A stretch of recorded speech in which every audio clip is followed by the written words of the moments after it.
اللهم صل وسلم وبارك على سيدنا محمد وعلى اله وصحبه اجمعين. معكم ولودي قناه كيكات وحلويات، دي القناه الجديده.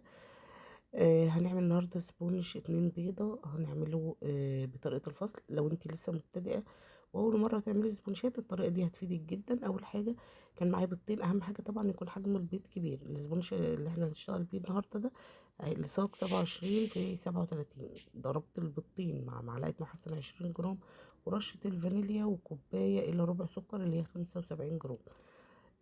ضربتهم على اعلى سرعه لغايه ما القوام يفتحي معايا كده. وظيفه المحسن في المرحله دي ان هو بيعمل تفاعل مع البيض، فبيخليه يضاعف المقدار بتاعه وبيعلى بالطريقه دي. بكون محضره الدقيق بتاعي، وزن الدقيق 150 جرام، وعليهم نص كوبايه من الميه المتلجه اللي هي بتبقى 100 جرام. تمام. ضفت الميه بالتدريج لحد ما كمية المية بتاعتي كلها خلصت، وبعد كده وطيت العجان. طبعا انا عشان بس مسرعة الفيديو اديت العجان وضفت الدقيق بالتدريج لغاية ما خلصته، وفردته في الصاج اللي هو 27 ل 37. وحطيت على نص المقدار كاكاو، وبعد كده خبزته على درجة حرارة 200. شغلت من فوق وتحت، وزي ما انتم شايفين الاسبونج خد معايا 10 دقايق وطلع بالطريقة دي. خبزت كام صاج؟ خبزت 6 سجون. كنت هعمل تورتتين بنفس الطريقة، وكانوا مطلوبين نص ونص. احسن حاجة ان انت لما تيجي تشتغلي في التورت الكبيرة وهتخبزي الاسبونج تعمليه على بعضه عشان ما يتقسمش منك. وطبعا زي ما انتوا شفتوا كده انا رصيت بقى التورت طبقات، وضربت كده كريمة حطيت عليها جزء من الجناش، يعني محطتش عليها كاكاو عشان تطلع مطعمة اكتر. وكمان ده بيوفر معايا في الكاكاو شوية.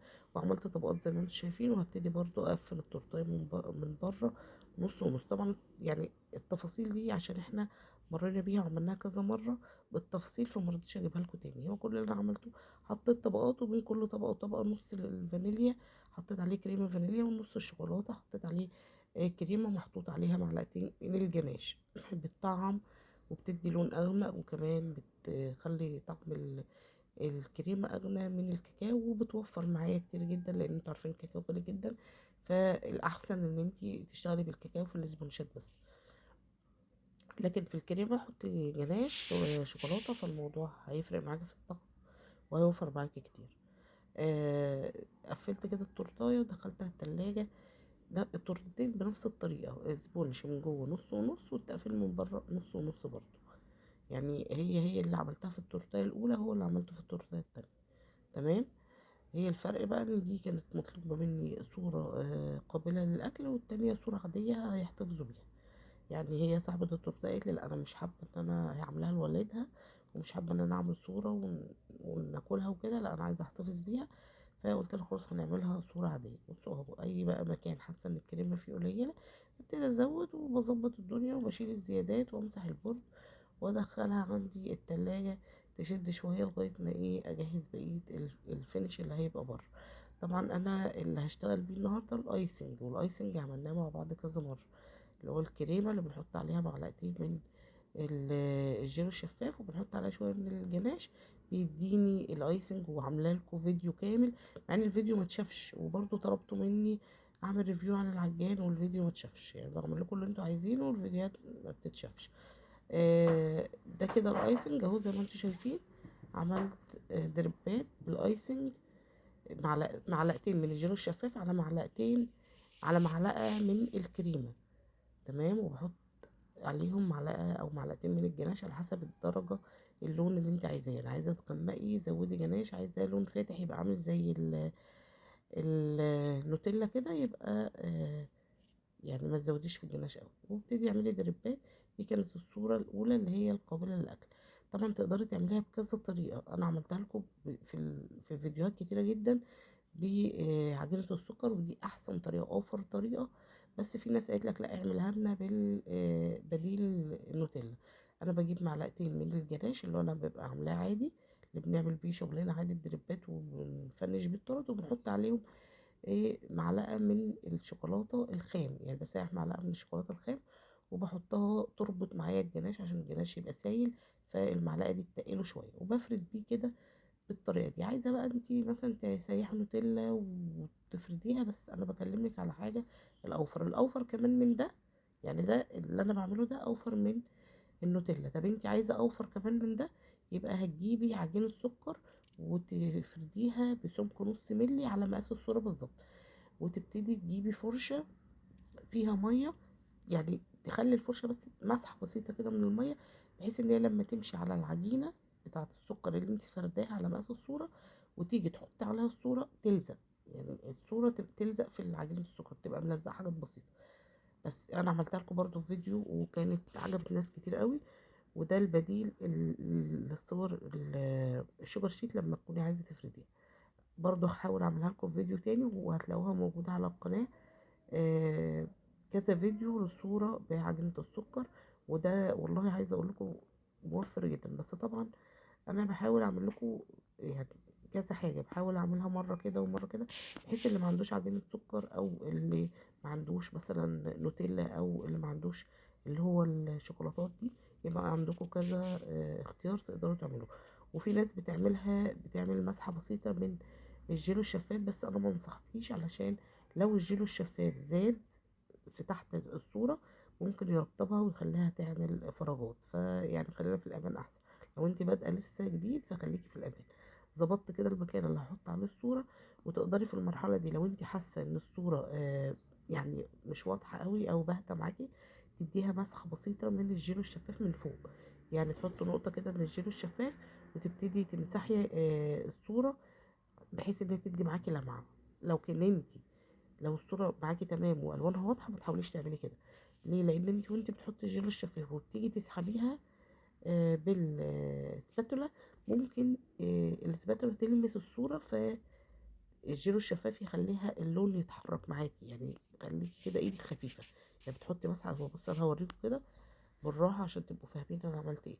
جبت كده مسحة بسيطة من الجيل الشفاف اهو، وابتدي احطها على الصورة اهي. بصوا، يعني حاولي على قد ما تقدري ما تكتريش.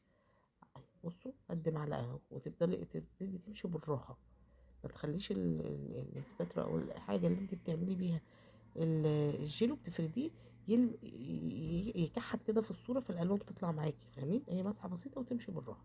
الكلام ده تعمليه في حاله ان الصوره حاسه ان هي لونها باهت، عليها مثلا نشا كتير، لان هي بتبقى محطوط لها نشا عشان الالوان تثبت او تنشف.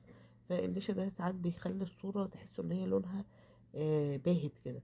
فانت بتمسحي المسحه دي بقى، عشان طبعا ما ينفعش تمشي ميه، الميه هتبوظ لك الالوان وهترطب الصوره. فمسحه الجيلو دي بتدي لمعه وبتخلي الالوان ترجع تبقى واضحه.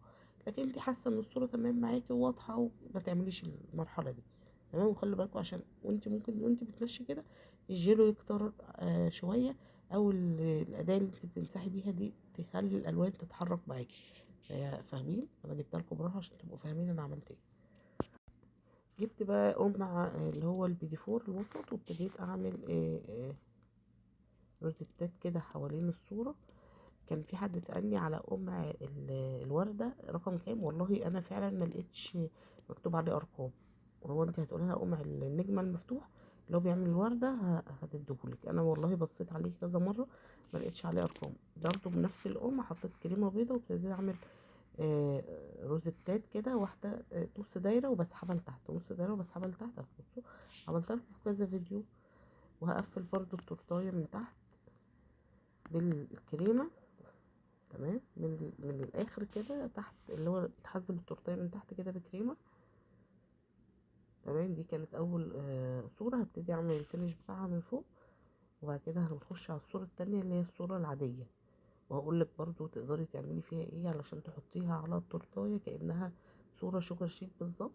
بس طبعا بيبقى باتفاق مع صاحبة التورتاية عشان تبقى عارفة ان دي صورة مش قابلة للأكل. طبعا جبت اللي هو الأوريو الصغير. حسيت ان انا لو حطيت أوريو كبير هداري الصورة، هحس ان انا مغطية على الصورة جامد. وجبت برضو بسكوت اللي هو اللوتس الصغير. الحاجات دي بتبقى حلوة قوي في الجاتوه. لما بتيجي تعملي فينيش جاتوه مثلا ومحتاجه بدل ما تكسري بقى بسكوته والكلام ده، لا، في بسكوتات بتبقى صغيره كده شكلها حلو قوي في الفينيش. توزعي بقى كريسبي والالوان بقى اللي انت حباها. طبعا الكريسبي انا اغلبيه الكريسبي اللي عندي بيبقى لونه ابيض او اسود، وببتدي احط له ضغط على حسب الدرجه اللي انا عايزاها. يعني مش في حاجات كتير قوي الوان انا اللي بعملها. يعني مره كنت عامله بالدست لونه موف، فطبعا كله قال لي انت جايبه الكريسبي الموف ده منين؟ لا، انا ببقى عندي دست الوان، وابتدي اجيب الكريسبي بيبقى لونه ابيض، وانا اللي ببتدي احط له درجه الدست اللي انا عايزاه، اللون اللي انا عايزاه. بصوا زي ما انتم شايفين كده، دي كانت اول تورتايه طلعتها على 700 جنيه. ودي التانية برضو زي ما انتوا شفتوا كده، جبت برضو الايسنج اللي هو معلقة تاني، هقول لكم تاني، معلقة من الكريمة الغامقة اللي هي كريمة الشوكولاتة، وبحط عليها معلقتين من الجيلو الشفاف، وبحط عليهم معلقتين من الجناش. لو انا عايزة الدرجة، يعني انا حاسة الدرجة دي تحس ان هو ايه، كافيه شوية. انتوا عايزة الدرجة تبقى اغمق زي الجناش بالظبط، زودي جناش. عايزة الدرجة افتح تبقى عاملة زي النوتيلا، هتخففي الجناش. فانت تقدري تتحكمي في الموضوع. الصورة دي انا بطبخها عادي وبغلفها حاجة اسمها اللامينيشن. لو انت ما فيش التغليف ده وحابة تعملي عازل بين الكريمة وبين الصورة عشان ما ترطبش، ببلاستر عملناها برضو مع بعض. اقفلي الظهر كده ببلاستر، بحيث ان البلاستر اللي هو البلاستيك ده يبقى هو العازل بين الورقة وبين الكريمة عشان ما ترطبش معاكي. واحط شوكولاتة في المكان ده. برضو كذا حد قال لي لا، المكان ده لما بنيجي نشيل الصورة بيبقى فاضي، فعشان برضو يبقى تحس ان التورته فيها حاجه تتاكل مش كريمه بس. فبحط لها كده جزء من الشوكولاته عشان تبقى تحت الصوره. تمام، مع ان انا بحس ان اصلا لما بيجوا يشيلوا الصوره الشوكولاته بتطلع في الصوره اصلا، بس يعني هو كذا حد قال لي على الموضوع ده، فخلاص تمام ما عنديش مشكله.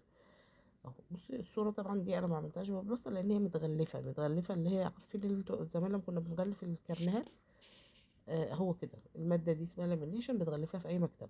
ما عندكيش يبقى هنحط البلاستر زي ما بقول لكم العريض من تحت، بنقفل بيه الصوره كلها. وتقدري تحطيها. وبرده حلو جدا، وانا عملتها لكم في فيديوهات. برده جبت القمع بتاع البيدي فور، وابتديت اعمل روزيتات زي ما انتم شايفين كده. بعمل التورتايه كده برواز، بعملها برواز كده. بصوا اهو بسحب القمع اللي تحت، يعني بوقفه كده واسحبه لتحت. لو انت لسه مبتدئه وعايزين فيديو كامل للروزيتات تتعمل ازاي، ما عنديش اي مشكله هعمله لكم، بس يعني يتشاف بقى الفيديو. بصوا اهو انا حاولت يعني ابطئ الفيديو في الحته دي عشان تشوفوا الروزيتا بتتعمل ازاي. اهو بنسحب كده نص دايره وابتدي اعمل العكس اهو. بصوا، يعني تحسوا ان واحده على اتجاه اليمين والتانية شمال اهو. بصوا بالراحه جدا وبتدي شكل حلو أوي. هعمل برضو من تحت زي ما انتم شايفين كده، برضو بعمل روزيتات. الايسنج ده او بديل الايسنج ده اللي هو بتاع الدريبات، انا عامله لكم فيديو كامل بيه، واحاول اعمل لكم فيديو تاني انا كنت عامله لكم بكل الوانه. يعني انا عملت اللون اللي هو البيبي بلو والبينك والموف، واللون اللي هو بتاع الكافيه اللي هو بتاع الجناش ده، والدرجه الاغمق عملت منه درجات كتير. وقلت لكم تقدروا تعملوا بيه كل الالوان المتاحه يعني اللي انتوا عايزينها. وممكن يعني تمكسوا اللونين مع بعض. يعني ممكن يعني تحطوا الوان تضيفوها بحيث ان تطلع زي ما احنا بنعمل الالوان العاديه بتاعه التورت. الفرق بقى ان انت بعد ما تعملي اللون تروحي حاطه عليه معلقه من الجيلو او معلقتين من الجيلو الشفاف، وتبتدي تضربيهم كويس في حاجه، في طبق او حاجه، لغايه ما تحسي هو ده السمك اللي انت عايزاه. حسيتي ان هو تقيل تخففي بجيلو، حسيتي ان هو خفيف تقلي بالكريمه. تمام، يعني تقدري تتحكمي فيه.